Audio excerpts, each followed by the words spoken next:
ഞങ്ങൾ അതിനകത്ത് തുടക്കം മുതലേ പറഞ്ഞിട്ടില്ല. ഇപ്പൊ നിങ്ങൾ പറഞ്ഞു അദ്ദേഹം അറസ്റ്റിലായി എന്നുള്ളത്.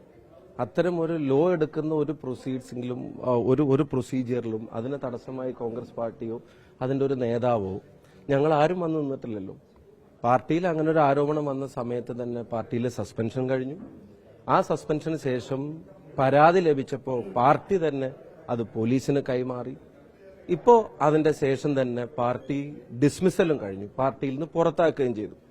ഇപ്പൊ നിയമപരമായ ആ കാര്യങ്ങൾ മുന്നോട്ട് പോകുമ്പോൾ അതിൽ നീതി നടക്കട്ടെ. എന്താണോ സത്യസന്ധമായ കാര്യങ്ങൾ അത് ഈ നിയമപരമായ പ്രൊസീജിയറിൽ പുറത്തു വരട്ടെ. ആ പുറത്തു വരുന്നതിനനുസരിച്ച് തെറ്റ് ചെയ്തിട്ടുണ്ടെങ്കിൽ അതിനനുസരിച്ചിട്ടുള്ള കാര്യങ്ങൾ നിയമം തീരുമാനിക്കട്ടെ. അതിന് തടസ്സമായിട്ട് കോൺഗ്രസ് പാർട്ടിയോ കോൺഗ്രസ് പാർട്ടിയിലെ സഹപ്രവർത്തകരോ സുഹൃത്തുക്കളോ ആയ ആരും ഞങ്ങൾ ഒരു ലീഗൽ പ്രൊസീജിയറിന് തടസ്സം നിൽക്കുന്ന തരത്തിൽ ഷീൽഡുമായി ഞങ്ങൾ ആരും ഇറങ്ങി നിന്നിട്ടില്ല. നിയമത്തിന്റെ വഴിക്ക് പോകാനുള്ള എല്ലാ സാധ്യതകളും എല്ലാ സാഹചര്യങ്ങളും പാർട്ടി അതിന്റെ ഉത്തരവാദിത്വം ഏറ്റെടുത്തിട്ടുള്ള സസ്പെൻഷൻ ഉൾപ്പെടെയുള്ള കാര്യങ്ങളിലേക്ക് പോയിട്ടുണ്ട്.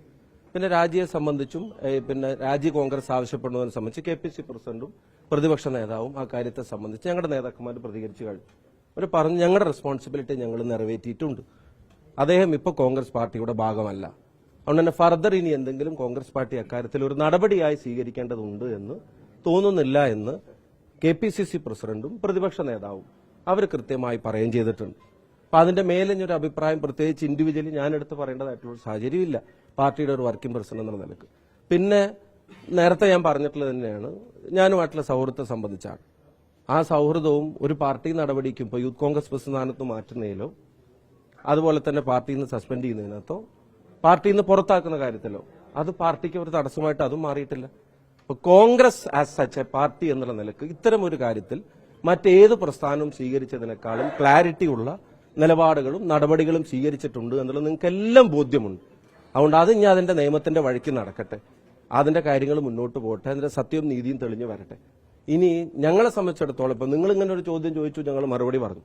പക്ഷെ ഇത്തരം കാര്യങ്ങൾ ഞങ്ങൾ ഉപദേശിക്കുന്ന ആളുകൾ, ഞാൻ ഈ ഒറ്റ കാര്യം കൂടെ പറഞ്ഞ ഈ വിഷയത്തിൽ ഇനി ഫർദർ പ്രതികരണത്തിനില്ല, ഒറ്റ കാര്യം കൂടെ പറയുന്നു. ഇങ്ങനെ ഒരു വിഷയത്തിൽ ഞങ്ങൾ ഉപദേശിക്കുന്ന ആളുകൾ മനസ്സിലാക്കേണ്ടത്, ജയിലിലും പാർട്ടിയിലുമുള്ള ആളുകൾ ഗുരുതരമായ കുറ്റകൃത്യങ്ങളിൽ ജയിലിലും പാർട്ടിയിലുമുള്ള ആളുകൾ രണ്ടിടത്തും തുടരുകയാണ്.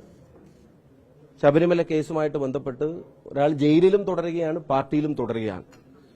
മറ്റാരോപണങ്ങളുമായി ബന്ധപ്പെട്ട ആളുകൾ നിയമസഭയിലും തുടരുകയാണ്, അവരുടെ പാർട്ടിയിലും തുടരുകയാണ്. അതൊക്കെ ഒരു നടപടിയും അവരാരും സ്വീകരിച്ചിട്ടില്ല. അതുകൊണ്ട് അവരുടെ ഉപദേശം ഇത്തരം കാര്യങ്ങളിൽ വേണ്ട. കേരളത്തിലെ പൊതുജനങ്ങളുടെ മുമ്പിൽ കോൺഗ്രസ് പാർട്ടി എടുത്തിരിക്കുന്ന നിലപാടും കോൺഗ്രസ് പാർട്ടി എടുത്തിരിക്കുന്ന നടപടികളും അവർക്കത് ബോധ്യമുള്ളതാണ്. അതുകൊണ്ട് ഇതിൽ കൂടുതൽ ആ വിഷയത്തിൽ പ്രതികരിക്കേണ്ടതുണ്ടെന്ന് കരുതുന്നില്ല. ഈ നിയമ നടപടികൾ മുന്നോട്ട് പോട്ടെ, അതിന്റെ സത്യം തെളിയട്ടെ, നീതി ലഭിക്കേണ്ടവർക്ക് ലഭിക്കട്ടെ.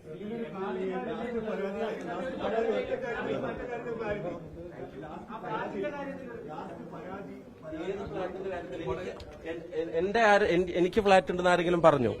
അല്ല, ഞാൻ ചോദിക്കും, ഞാൻ എന്തിനാ അതിന് മറുപടി പറയുന്നത്?